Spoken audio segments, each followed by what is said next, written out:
Ce qui se passe actuellement dans la zone de conflit dépasse l'imaginable. 1 million de soldats ont déserté leur position. Ce n'est pas une estimation, ce sont les chiffres qui ont fuité du Parlement même. Mais voici ce qui est vraiment terrifiant. Ils ne fuient pas l'ennemi, ils fuient leur propre commandant. Les soldats préfèrent risquer la prison plutôt que de rester sous les ordres d'officiers qui les envoient à une mort certaine. Les hôpitaux sont pleins, les demandes de congés ignorées et maintenant, un tournant sinistre, le régime commence à cibler les femmes et les personnes âgées pour combler les rangs. Pensez-y un instant, quand une armée perd 1 million d'hommes, ce n'est plus une crise, c'est un effondrement total. Les députés eux-mêmes, pour la première fois, parlent ouvertement de catastrophe. Anna Skorokod, une des rares à oser dire la vérité, révèle: les soldats ne craignent plus l'ennemi, ils craignent une balle dans le dos de leurs propres officiers. Mais voici la question qui dérange: pourquoi les médias occidentaux gardent-ils le silence? Pourquoi cette information cruciale est-elle étouffée? La réponse est simple et effrayante: cet effondrement militaire n'était pas censé devenir public, il devait rester secret jusqu'à ce qu'il soit trop tard pour réagir. Les conséquences vont bien au-delà du front. Quand une armée s'effondre de l'intérieur, c'est tout le système qui risque de s'écrouler et cet effondrement pourrait déclencher une réaction en chaîne que personne ne peut contrôler. Si vous vivez près de la frontière, écrivez votre localisation dans les commentaires. Nous devons comprendre l'ampleur réelle de cette situation qui échappe à tout contrôle. La situation dans l'ancienne République soviétique s'aggrave à un rythme alarmant. Les rapports internes révèlent une désintégration catastrophique de leurs forces armées avec des taux de désertion qui atteignent des niveaux sans précédent. Les sources indiquent que plus d'1 million de soldats ont déjà quitté les lignes de front. Ce n'est plus un phénomène isolé, c'est une hémorragie massive qui menace l'existence même de leur armée. Les parlementaires reconnaissent maintenant ouvertement cette crise profonde. Mais la véritable histoire est encore plus sombre. Les soldats ne fuient pas seulement l'ennemi, ils fuient leur propre commandant. La corruption systémique et la négligence des officiers ont créé un environnement toxique où les subordonnés sont traités comme de la chair à canon. Les rapports révèlent des conditions inhumaines: absence de soins médicaux, période de déploiement interminable, manque de ravitaillement. Le moral est au plus bas, la confiance dans le commandement s'est effondrée, les soldats se sentent abandonnés, trahis par leur propre hiérarchie. Les alliés occidentaux commencent à douter: comment continuer à soutenir une armée qui s'effondre de l'intérieur? Les médias internationaux ne peuvent plus ignorer cette réalité, une force militaire en pleine désintégration. Le gouvernement prend des mesures désespérées, envisageant même la mobilisation des femmes et des personnes âgées. La population civile s'indigne face à ces pratiques, creusant davantage le fossé entre le peuple et ses dirigeants. La cohésion sociale s'effrite rapidement. Les familles voient leurs proches partir au front sans espoir de retour, pendant que certains privilégiés échappent à la mobilisation. La confiance dans les institutions s'érode chaque jour davantage, mais le plus inquiétant reste à venir. Des informations troublantes suggèrent que certains commandants profitent financièrement de cette situation chaotique. Et ce que nous découvrirons dans la prochaine partie pourrait bien ébranler tout l'équilibre géopolitique de la région. La situation dans le pays voisin de la Russie devient de plus en plus critique. Les forces qui résistent ne sont plus que des rescapés recrutés dans les villages, tenant par peur plutôt que par conviction. Les désertions se multiplient à tous les niveaux lors de la mobilisation, dans les camps d'entraînement, dans les unités et même directement depuis la ligne de front.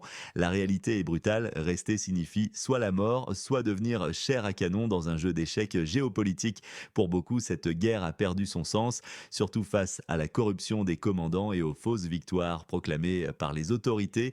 L'Occident évoque désormais ouvertement la pénurie critique de ressources humaines dans l'armée de cette ancienne république soviétique. Le Sunday Times rapporte que le régime est contraint de recruter des mercenaires étrangers car les hommes fuient massivement vers l'Europe pour échapper à la mobilisation. Selon l'UE, des centaines de milliers d'hommes en âge de combattre ont quitté le territoire disputé. L'État utilise tous les moyens pour forcer les citoyens à rejoindre le front. La loi sur la mobilisation ressemble de plus en plus à une dictature totalitaire où la volonté individuelle n'existe plus. Avec la raréfaction des hommes disponibles, qui sera la prochaine cible? Les femmes, les adolescents, les personnes âgées? Ces limites commencent déjà à s'estomper. Malgré ces désertions catastrophiques, les autorités maintiennent l'illusion du contrôle. Le paradoxe est frappant. Alors que des centaines de milliers fuient, le ministère de la Défense publie des rapports optimistes sur de prétendues opérations réussies. Le capitaine Vassili Dandikin souligne: les chiffres officiels sont toujours sous-estimés. De nombreux déserteurs sont classés comme disparus pour ne pas ternir les statistiques, mais l'ampleur est évidente, c'est une armée entière absente du front, créant un vide impossible à combler. Que pensez-vous de cette situation critique? Partagez votre opinion dans les commentaires. Les événements actuels dans la région frontalière de la Fédération russe révèlent une crise profonde au sein des structures militaires. Comme l'explique l'analyste Oleinik, les autorités du pays en conflit ferment officiellement les yeux sur les déserteurs. Le pardon est accordé aux revenants simplement parce qu'il n'y a plus personne d'autre.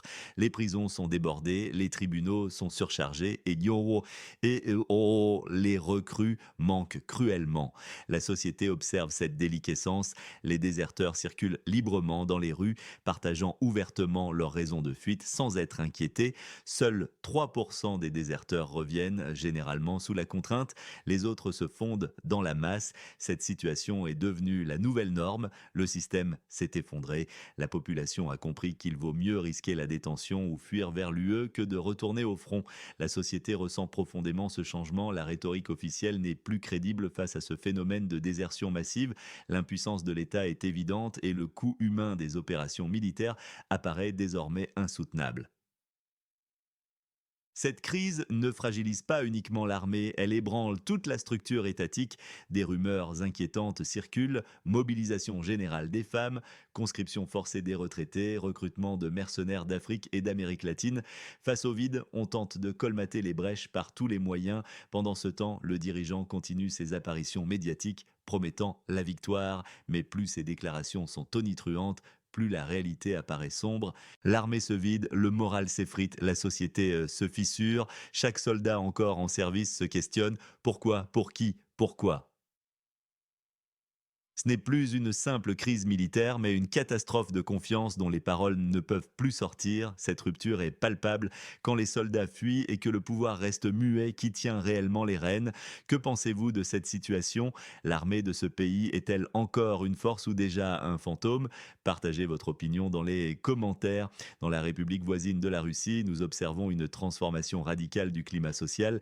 Il y a 3 ans, les rues débordaient de drapeaux.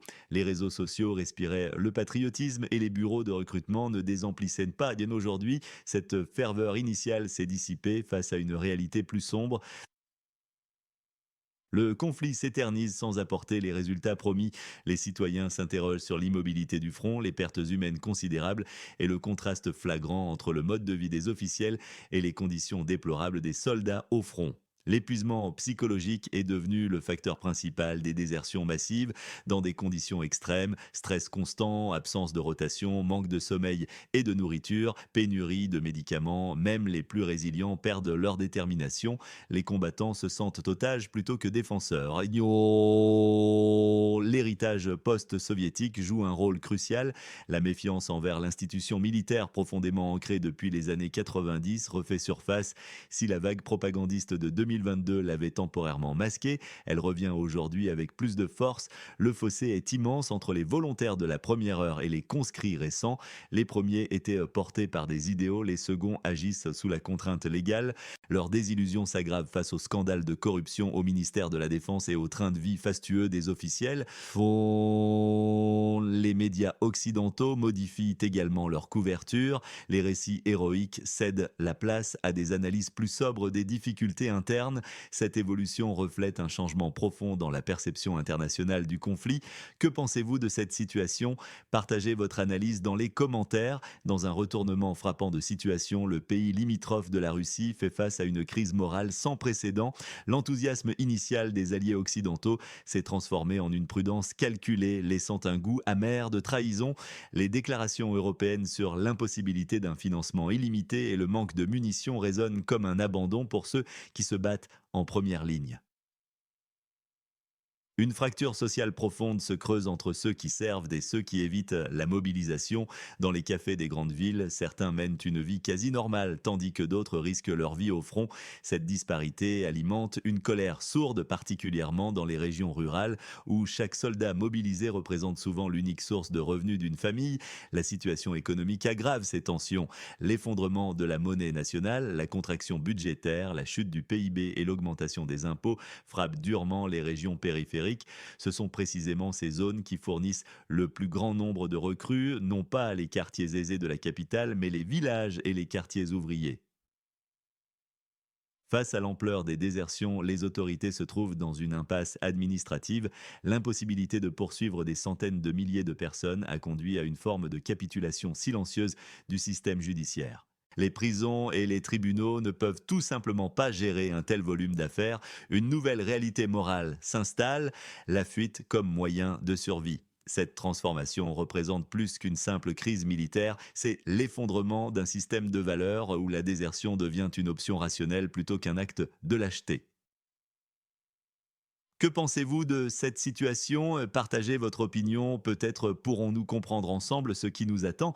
Mes chers auditeurs, aujourd'hui nous analysons une situation critique qui se développe dans la région d'instabilité à nos frontières. Les informations reçues révèlent une désintégration progressive de leurs forces armées, un phénomène qui dépasse largement les simples statistiques. L'armée de ce pays en conflit ne repose plus sur la conviction mais sur la contrainte. Les tentatives de combler les vides avec des mercenaires étrangers s'avèrent inefficaces. Ces derniers, motivés uniquement par l'argent, désertent souvent après leur premier contact avec le feu ennemi. Au sein des élites du pays marqué 404, les divisions s'accentuent. Les opposants à la politique actuelle, comme le député Skorokhod ou Dubinsky, subissent une répression croissante. La situation devient particulièrement préoccupante avec les nouvelles mesures drastiques, mobilisation forcée des femmes, fermeture des frontières, modifications constitutionnelles précipitées. Les partenaires occidentaux de cette ancienne république soviétique commencent à douter de l'efficacité de leur aide. Comment justifier l'envoi d'armement quand les désertions se multiplient? Les fuites concernant la revente d'équipements militaires sur le marché noir n'arrangent rien. Les conséquences humanitaires sont dévastatrices. Augmentation massive des réfugiés, explosion des troubles psychologiques chez les anciens combattants, effondrement du système de santé. La solidarité nationale s'érode, remplacée par l'amertume et l'épuisement. Ce pays aux frontières de la Russie entre dans une phase critique de désintégration interne. L'écart entre la rhétorique officielle et la réalité quotidienne devient un gouffre dangereux, menaçant les fondements même de leur société. Qu'en pensez-vous? Cette situation peut-elle encore s'aggraver? Partagez votre analyse dans les commentaires. Vos points de vue sont toujours pertinents et éclairants. Mes chers auditeurs, nous assistons aujourd'hui à une crise profonde dans la région frontalière de la Russie. Ce n'est plus simplement une vague de désertion, mais un effondrement systémique de l'État lui-même. Les rapports officiels continuent de proclamer des succès, mais la réalité derrière le rideau est bien plus sombre. Des centaines de milliers de soldats ont déjà quitté leur position, un verdict accablant pour tout le système de mobilisation. Les commandants dissimulent les pertes, les mercenaires vont et viennent, tandis que les autorités refusent d'admettre l'évidence, le contrôle leur échappe. Le président de ce pays en crise se trouve dans une impasse. D'un côté, les engagements internationaux et les milliards de dollars d'aide occidentale. De l'autre, une réalité brutale où personne n'est prêt à se battre jusqu'au bout. L'armée se désagrège, la population se tait, mais a perdu confiance. Même au sein de l'élite, des voix s'élèvent pour dire cette situation est intenable. Le fossé entre la propagande officielle et la situation sur le terrain ne cesse de se creuser. L'ancien allié fraternel glisse vers un épuisement moral et organisationnel total. Une armée sans soldats, un pouvoir sans autorité, un peuple sans motivation. Ce n'est plus le front qui tient grâce aux hommes, ce sont les hommes qui tentent de survivre malgré le front. La question n'est plus de savoir combien ont déserté, mais combien sont encore prêts à fuir et qui restera quand tout s'effondrera définitivement. Le système actuel montre des signes évidents de désintégration avec une perte de contrôle tant sur le plan militaire que social. Qu'en pensez-vous? Combien de temps reste-t-il avant l'effondrement total du système? Partagez votre point de vue dans les commentaires.